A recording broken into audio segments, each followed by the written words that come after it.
Vasilevsky versus Carey Price. Tonight in Game 5 of the Stanley Cup Final, there's been a lot of great goaltending throughout the playoffs. One team in particular was an exception in this regard. Good morning to you. Good Wednesday morning. I'm Dan Kovacevic of DK Pittsburgh Sports. This is Daily Shot of Penguins. Comes your way bright and early every weekday. If you're into football and or baseball, I also offer up daily shots of Steelers and Pirates right where you found this. It's easy to say that the Penguins need to get goaltending like what we're likely to see tonight, that they need to find themselves somebody to push Tristan Jarry either from behind or, from ahead. But where do you get them? Who are they? There seems to be a common perception that there's a ton of goaltending that's going to be available this summer. But that depends on whether you view a ton as being quantity or quality. There is some quality. Tuukka Rask and Pekka Rinne are going to be unrestricted free agents. I don't believe for a second that either of those guys will leave Boston or Nashville, respectively. Philip Grubauer's out there, unless the Avalanche find a way to keep him. But did Grubauer look to anybody to be the answer in Denver? I didn't catch that. That team isn't missing much, to say the least. They didn't get past the Golden Knights. I'm not sure that Grubauer's going to be somebody who's seen as some elite goaltender, despite really good statistics over the course of the full season. I mean, he played behind a really, really, really loaded team. Who else is there? You want to hear some of these? Mike Smith, Brian Elliott, Frederik Andersen, Jonathan Bernier, both of them stung by playing for the Maple Leafs.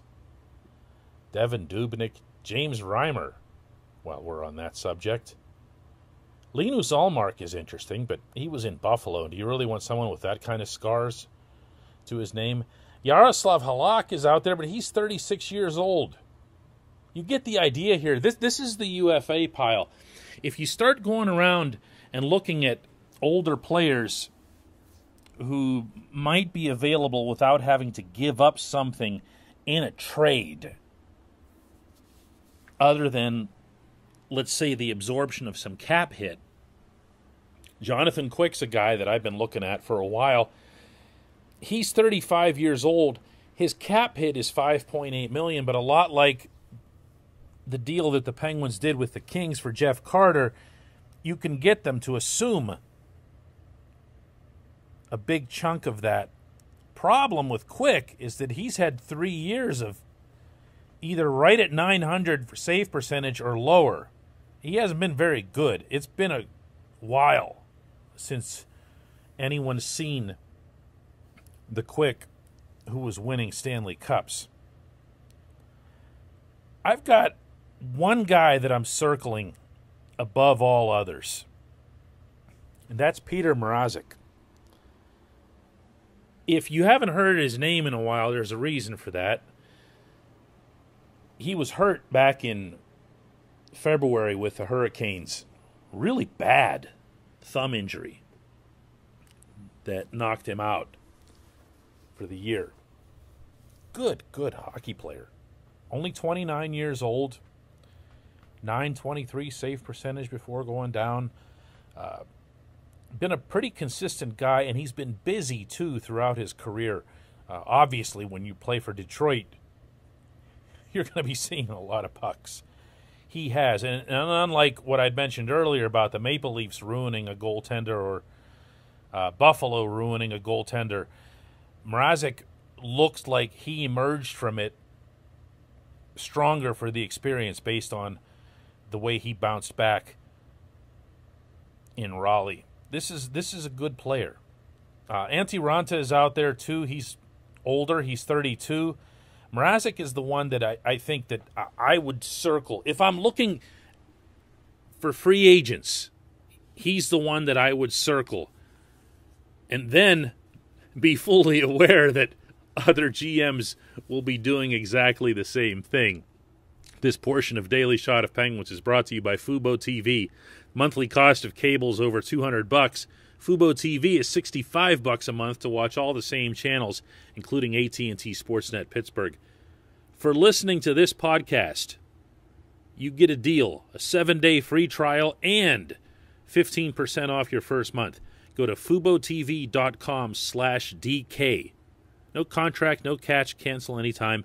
FuboTV.com/DK for 15% off your first month.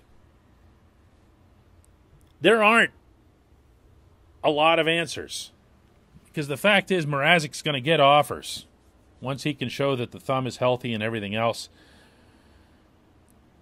he's going to have a very happy agent fielding phone calls once the UFA season opens up. And I think Ranta will too. And the rest of these guys are probably all going to hang on right up until training camps. You know, the Halaks and so forth that have been around forever. When I think of the Penguins' goaltending situation, I think of Jari needing someone to come in there and be a bona fide threat to be the number one goaltender for Game 1 of the playoffs. Probably not what you thought I was going to say. I don't care who the number one goaltender is in the regular season. There are 82 games to cover. You're probably going to need 3 guys to do that, so you've still got Casey DeSmith around. I don't care about the regular season other than getting into the tournament. Yeah, Jari can show well. Jari can show that he's recovered from everything that happened to him in the Islanders series, and that'll all be wonderful and applause-worthy. It won't mean a blessed thing once the puck is about to drop for the first game that matters. Maybe Jari will have earned that, meaning getting a Game 1 start. But there's no way you can walk into that scenario if you're the Penguins and say, no, he's good, we're ready, and not have another option. And not have just DeSmith as an option. There needs to be a real, meaningful, and transparent push at the goaltending position. Mrazek is best equipped to do that. The question is, A, how much do the Penguins people believe in Mrazek, watching him, scouting him? And B, where are they going to get the money? Where are they going to get the money? Because chances are they're going to have to pay something uncomfortable. It's unrestricted free agency. This might be the peak guy to get. And there's no salary cap space right now. I mean, things could change. The expansion draft could change it. You could move a player here or there. Wait, what? You want to talk about the Vegas guys? All right. I'll go along with it. I mean, I've talked enough about Fleury on this show. Marc-Andre Fleury, I don't believe, is going anywhere. He's got 1 year left. The ownership is completely smitten with him out there, the Foley family. I don't believe he's going to be cast aside right after a Vezina Trophy winning season. If you go and approach them about Robin Lehner, now you're taking away Vegas's parachute, which is the very thing that they want, as they feel that they are in a spot to contend for a cup. I just don't see it. I know the Golden Knights have $12 million in cap space committed to goaltending next season. Okay, I know that's unsightly. I also know from watching that team get shut down by Philip Danault and the Canadiens that they need help at center in a big way. That team's got a whole bunch of wings and not much up the middle. But I still just don't see them letting go of this tandem while it's there. I think that to an extent they see themselves as the 2017 Penguins. meaning it's wonderful to be able to alternate between goaltenders. We'll see. That situation's fluid. But for right now, that's what I'm presuming as it relates to Vegas. So I'd be looking at Mrazek, and I'd be looking at trades, potentially, with somebody, anybody, who's got more than one goaltender that the Penguins might like off their roster. The point here ain't going to be easy at all. When we come back, just one question.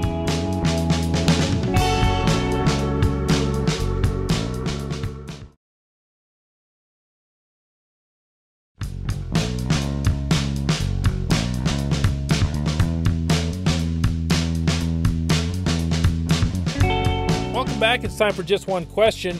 That's always brought to you on this program by the Greater Pittsburgh Community Food Bank, where they've just undergone a rebranding, a recommitment to serving those who need help throughout Western Pennsylvania. Go to pittsburghfoodbank.org to find out more about this. There's a video there that you'll want to watch too. Not too long. Good stuff. Good stuff. pittsburghfoodbank.org. Question comes from Jim, who asks, would you trade Jake Guentzel for Matthew Tkachuk? I feel like I should at least pause before saying yes. But yes, I would do that. To me, Matthew Tkachuk would be... the best comparison I can find for that one, and this would take some people way back, would be Mark Recchi for Rick Tocchet. When Craig Patrick made that move, he famously stated that he knew he was trading a Hall of Famer in Recchi. Oh, by the way, turned out to be right. But it was one of those classic deals where even if you lose the trade, you win the championship. The Penguins knew after winning their first cup in '91 that they were still missing something of an edge, really, with size and toughness and everything else. And by moving Recchi and bringing over Rick Tocchet, Kjell Samuelsson, and Ken Reggett, speaking of goaltending support, they were able to really, really strengthen themselves for a second run. And I do mean strengthen themselves. For those of you who think of Rick Tocchet as an assistant coach, wow, you missed one of the toughest humans to ever play the game. And it worked. It worked. The Penguins were much more capable of creating space for themselves, for their stars. They were deeper. They were stronger. They were just stronger. That's the word that I want to keep coming back to. I would do that. I don't know if Sidney Crosby would approve of it, but Sid himself has said that he's not going to be the type to veto trades or anything like that. And I do feel that it's responsible to point out that the next verifiable bit of information out of Calgary that suggests that the young Tkachuk is available will be the first. That one seems to have caught fire on its own, and the Flames really haven't done anything to put it out, at least not to date. But I'd be interested in Jake for a power forward type who could score, who could back the other team off a little bit. What I'm not in favor of is just big, tough guy for the sake of big, tough guy. Anybody who's watched either of the Tkachuk kids play know that they've got the old man's snarl to the game, and they also know that they've got the old man's scoring touch. Keith Tkachuk pumped 50 home pretty regularly. I'm not really into hypotheticals, so I'm not going to take this concept too far, but I do feel like it's a fair one to bring up on your part, Jim, because it also covers the concept. Would you be willing to give up one of your frontline wingers, your scoring guys, in order to bring someone in who might not score as much, might not complement the superstar as much, and let's never underestimate what Jake does for Sid in that regard, but might bring something to the team that the team needs in order to cross over into, hanging around longer than a single round in the playoffs. Never have I watched the two Kachuk kids and not thought about either of them playing in Pittsburgh. It's just impossible to do, whether it's Calgary or Ottawa. Either one of them. It would be unbelievable, the impact that they'd have. So much so that I'm really getting hesitant even discussing it here because I might falsely get somebody else's hopes up. Think about it that way. Think about it as Recce for Tocchet. And then from there, think about the result. And that would be my answer to you. As it relates to Jake or Rust or anyone in that mold going somewhere else for a player like that. But I'm going to underscore, they've got to be able to produce points. It can't just be tough guy. I appreciate the question. I appreciate everybody listening to Daily Shot of Penguins. We'll do another one of these tomorrow.